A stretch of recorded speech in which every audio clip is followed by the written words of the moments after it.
ഈ വീഡിയോയിൽ നമ്മൾ നോക്കാൻ പോകുന്നത് ഒരു ഇലക്ട്രിക് വാഹനത്തിന്റെ പ്രവർത്തനം എങ്ങനെയാണെന്നാണ്. വളരെ ചുരുങ്ങിയ സമയം കൊണ്ട് വളരെ പെട്ടെന്ന് തന്നെ നമുക്ക് ഇലക്ട്രിക് വാഹനത്തിന്റെ പ്രവർത്തനം എന്താണെന്ന് നോക്കാം. അതൊരു ഇലക്ട്രിക് കാർ ആവട്ടെ, അല്ലെങ്കിൽ ഒരു ഇലക്ട്രിക് സ്കൂട്ടർ ആവട്ടെ, ഏതാണെങ്കിലും. നമ്മൾക്കൊരു IC എഞ്ചിന്റെ പ്രവർത്തനം പറയാനാണെങ്കിൽ ഒരുപാട് കാര്യങ്ങൾ പറയേണ്ടതായിട്ടുണ്ട്. പക്ഷേ ഇവിടെ ഇലക്ട്രിക് വാഹനത്തിന്റെ കാര്യം എടുക്കുന്ന സമയത്ത് അത് വളരെ പെട്ടെന്ന് തന്നെ നമുക്ക് മനസ്സിലാക്കാവുന്ന കാര്യങ്ങളാണ്. വളരെ ബേസിക് ആയിട്ട് നമുക്ക് നേരെ കാര്യത്തിലേക്ക് കിടക്കാം. ഒരു ഇലക്ട്രിക് വാഹനത്തിന്റെ പ്രവർത്തനം തുടങ്ങുന്നത് പ്രധാനമായിട്ടും അതിന്റെ എനർജി സോഴ്സിൽ നിന്നാണ്. അതായത് നമ്മുടെ വീട്ടിലെ AC സോക്കറ്റിൽ നിന്ന് വരുന്ന കറണ്ടിൽ നിന്ന്. നമ്മുടെ വീട്ടിലെ AC സോക്കറ്റിൽ നിന്ന് വരുന്നത് AC കറണ്ട് അല്ലേ, ആൾട്ടർനേറ്റിംഗ് കറണ്ട്. നമ്മുടെ വീട്ടിൽ നിന്ന് കിട്ടുന്ന കറണ്ട് AC ആണ്. നമുക്ക് ബാറ്ററിയാണ് ഇലക്ട്രിക് വാഹനത്തിൽ ചാർജ് സ്റ്റോർ ചെയ്യാനായിട്ട് ഉപയോഗിക്കുന്നത്. അതുകൊണ്ട് തന്നെ ഈ ബാറ്ററിയിലേക്ക് DC കറണ്ട് ആയിട്ട് വേണം അതിനെ നൽകാൻ. അതുകൊണ്ട് ഈ AC കറണ്ടിനെ DC കറണ്ട് ആക്കി മാറ്റാനുള്ള ഈ ചാർജറാണ് നമ്മുടെ പ്രധാനപ്പെട്ട ആദ്യത്തെ ഭാഗം. ഓൺബോർഡ് ചാർജർ എന്ന് പറയും. ഈ ഓൺബോർഡ് ചാർജറിന്റെ പരിപാടി എന്ന് പറഞ്ഞാൽ ഇത് നമ്മുടെ വീട്ടിലുള്ള AC കറണ്ടിനെ നേരെ DC കറണ്ട് ആക്കിയിട്ട് ബാറ്ററി പാക്കിലേക്ക് നൽകും. ഇനി ഈ AC കറണ്ട് ഉള്ള സമയത്ത് മാത്രമാണ് ഈ ഒരു പരിപാടി നടക്കുന്നത്. അതായത് ACനെ DC ആക്കേണ്ട ഒരു ആവശ്യം വരുന്നുള്ളൂ. നമ്മൾ ഫാസ്റ്റ് ചാർജിങ് ആണ് ചെയ്യുന്നതെങ്കിൽ, അതായത് നമ്മൾ റോഡ് സൈഡിലൊക്കെ പോകുന്ന സമയത്ത് പല കമ്പനികളുടെയും ഫാസ്റ്റ് ചാർജറുകളിൽ നിന്നും ചാർജ് ചെയ്യേണ്ട ഒരു ആവശ്യം വരും.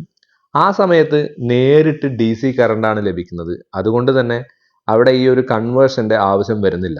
ആ DC നേരിട്ട് ബാറ്ററിയിലേക്ക് നൽകുകയാണ് ചെയ്യുന്നത്. ഇനി ഈ ചാർജ് ബാറ്ററിയിലേക്ക് എത്തുമ്പം ബാറ്ററിയുടെ കുറച്ച് കാര്യങ്ങൾ നമ്മൾ മനസ്സിലാക്കേണ്ടതായിട്ടുണ്ട്.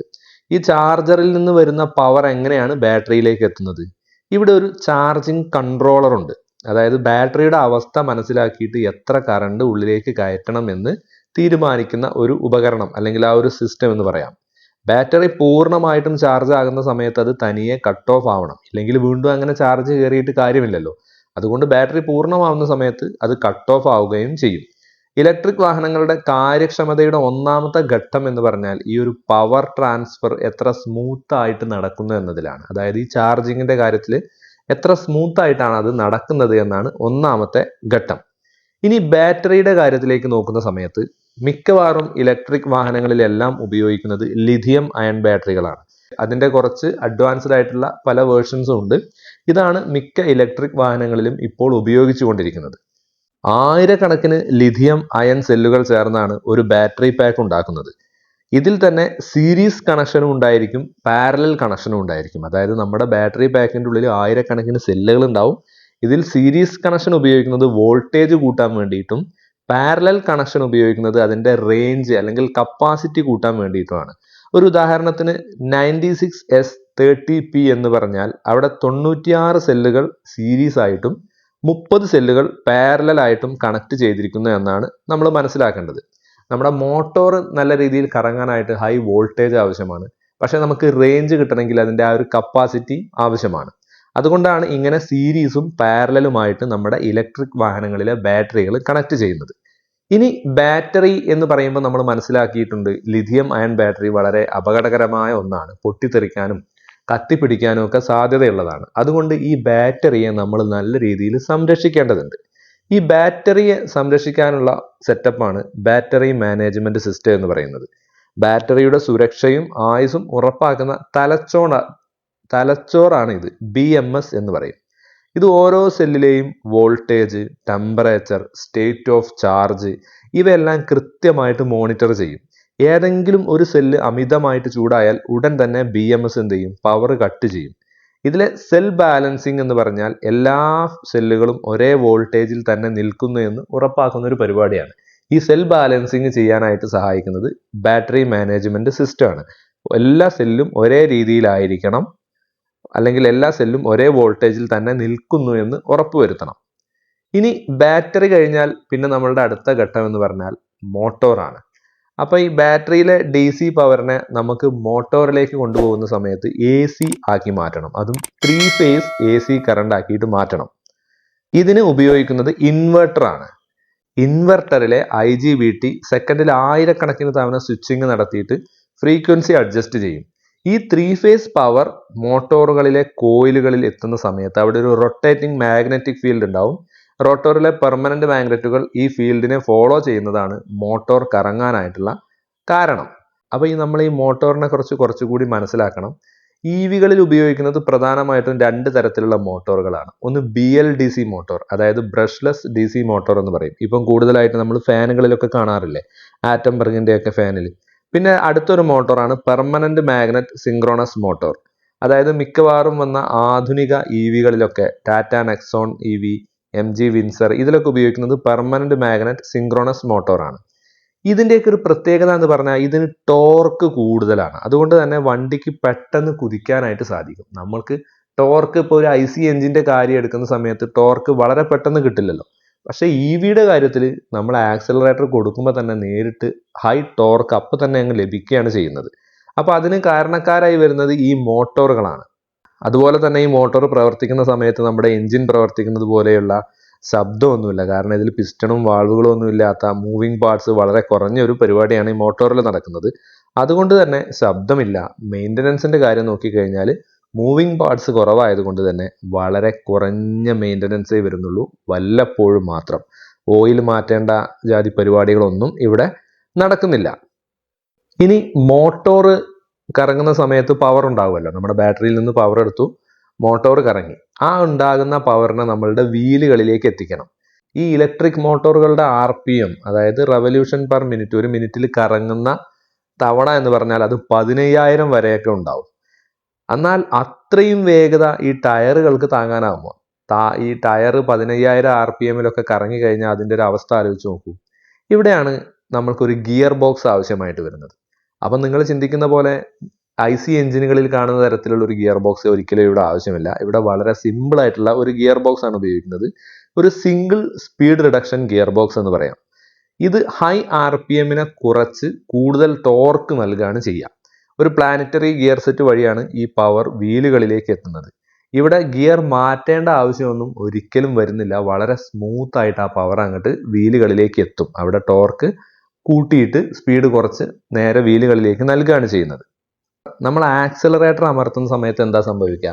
ആക്സിലറേറ്റർ അമർത്തുന്ന സമയത്ത് ഇൻവെർട്ടർ കൂടുതൽ പവർ മോട്ടോറിലേക്ക് നൽകും. അതുകൊണ്ട് തന്നെ വാഹനം എന്ത് ചെയ്യും? പെട്ടെന്ന് കുതിക്കും.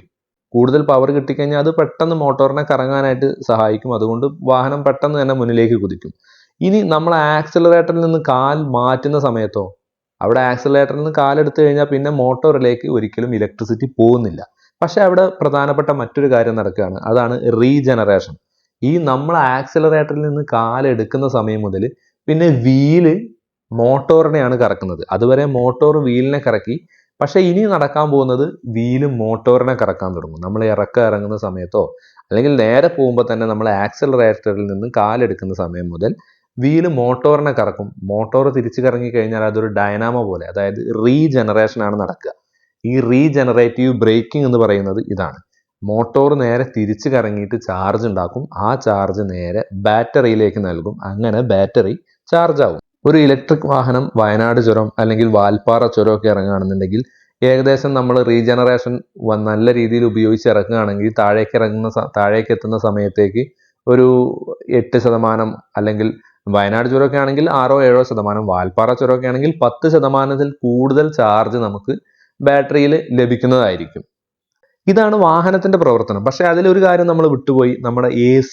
ഈ വാഹനത്തിൽ AC ഇല്ലാതെ നമുക്കിപ്പം നടക്കൂലല്ലോ. അപ്പോൾ ഇലക്ട്രിക് വാഹനങ്ങളിലെ AC എന്ന് പറഞ്ഞാൽ അത് പെട്രോൾ ഡീസൽ കാറുകളിൽ നിന്ന് വളരെ വ്യത്യസ്തമായിട്ടാണ് നടക്കുന്നത്.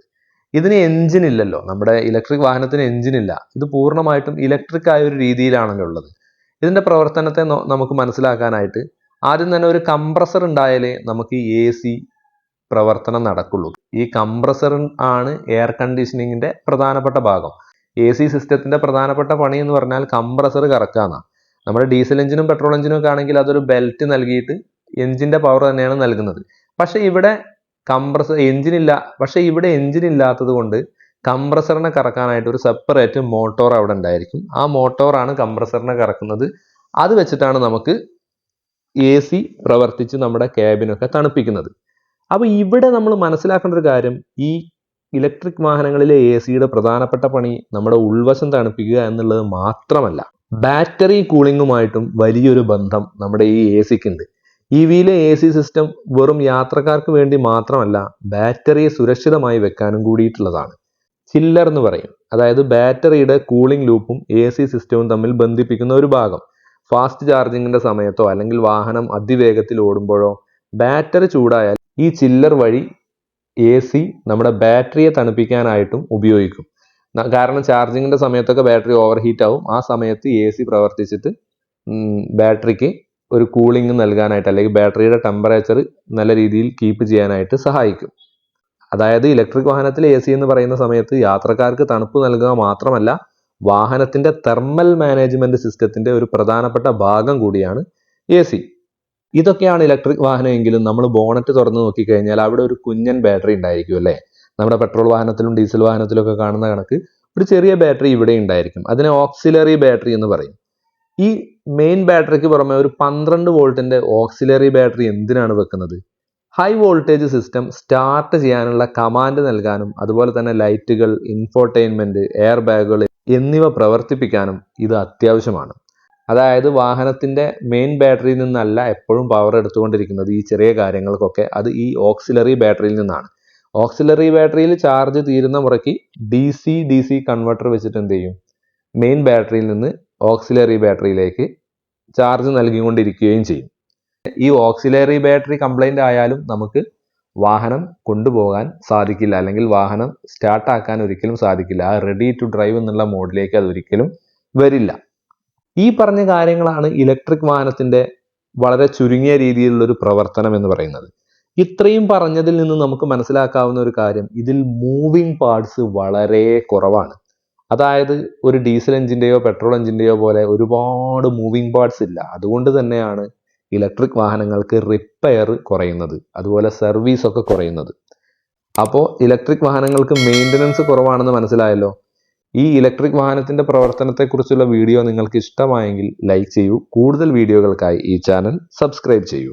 താങ്ക്